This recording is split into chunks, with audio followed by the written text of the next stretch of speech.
Hey everybody, thanks for joining me. I'm going to do another comic review. My name is Craig. This is the Electric Church. This is a mini-cast. This is just a chance for me to take a few minutes to talk about things I enjoy. So, this mini-cast is a comic review. So, first comic book we're going to talk about is called American Jesus. It is from Image Comics. This is issue number 1. It's one of a 3-part series. And I thoroughly enjoyed this comic. I highly recommend it. It is the story of a young girl who believes that she is experiencing an immaculate conception, that she is pregnant with God's son. It takes place, the beginning of the comic is like 1974, and so not to spoil the whole thing for you, but basically she has this mysterious man that she dreams about and tells her that she's pregnant with God's son, and then she finds out she's pregnant and insists that her and her boyfriend have not been having sex, and believes that she is indeed pregnant with the new Jesus, the American Jesus, as the title would tell you. So he convinces her that she needs to run away from her family and everyone she knows, because there are many evil forces at work on Earth that are controlling all kinds of things, the government, etc. And they are a cabal of evil, and if they find her, they'll kill her because of the danger that her son poses to their plans for world domination.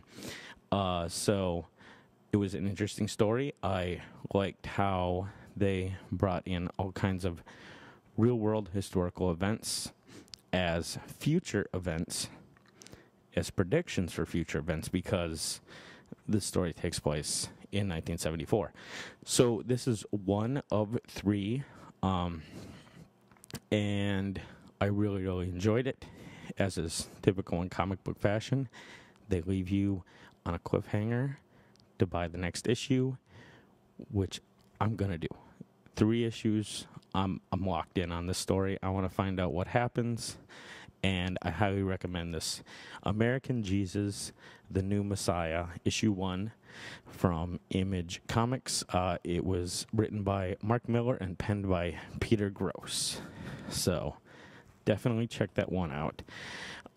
Something else I got from Image Comics was Family Tree number 1. I didn't enjoy this one nearly as much. It feels a little old hat. This is another comic book where there's some sort of mysterious illness affecting, well, it's just starting to affect the world. A mother finds that her daughter has some sort of mysterious rash that seems to be her turning into a tree.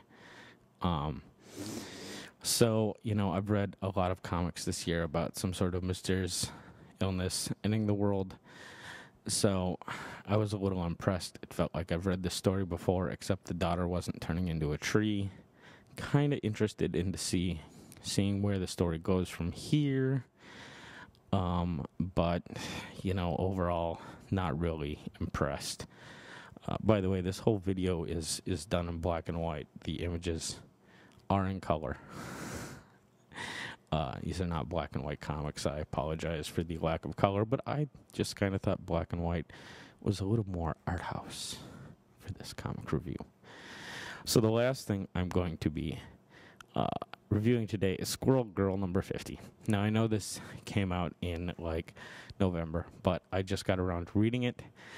I bought it because it was the last issue of Squirrel Girl. My daughter is a big Squirrel Girl fan. This is a great kids comic. This was a particularly great issue. There's Captain America and Iron Man and Galactus and Doctor Doom and all kinds of star power, if you will, in the comic. It really ties together how powerful Squirrel Girl really is in this universe. I know she started off as kind of a joke character, but Marvel has decided that she is an extremely powerful mutant.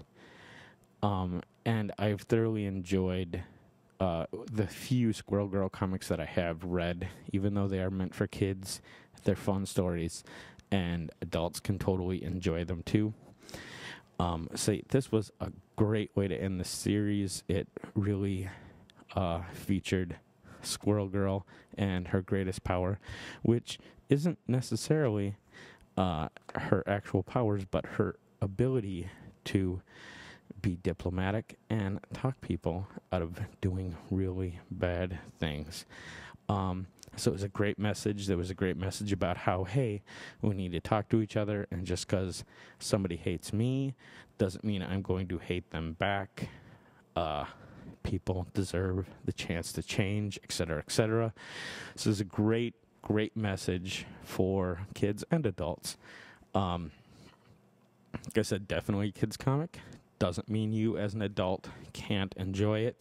And if you are an adult that is looking to try to have some sort of positive influence on your kid and you want to get your kid in the comic books, Squirrel Girl is probably a good place to start. Even though the series just ended, there's 50 issues free, back issues for you to go and dig out.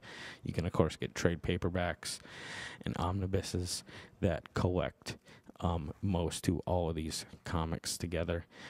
So you don't have to break the bank spending a bunch of money on back issues. You can also find a lot of Squirrel Girl, a lot of Marvel in general, is online. You can find it at places.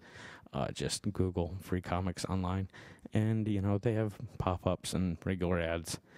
But that's exactly how you get free stuff on the internet, is through ad space. So anyways, thank you very much for this comic book review. I appreciate you tuning in. I hope you guys enjoy my little comic book reviews. I like doing these. So that's going to be it for this one. We will be back next week with another comic book review, and we should be putting out another full-length episode of Electric Church the next week. I've got a couple to record, and then we got to get them into post-production, and I've got one to get into post-production right now. Anyways, all more information than you need for this little comic book review. Thank you again for tuning in to this Electric Church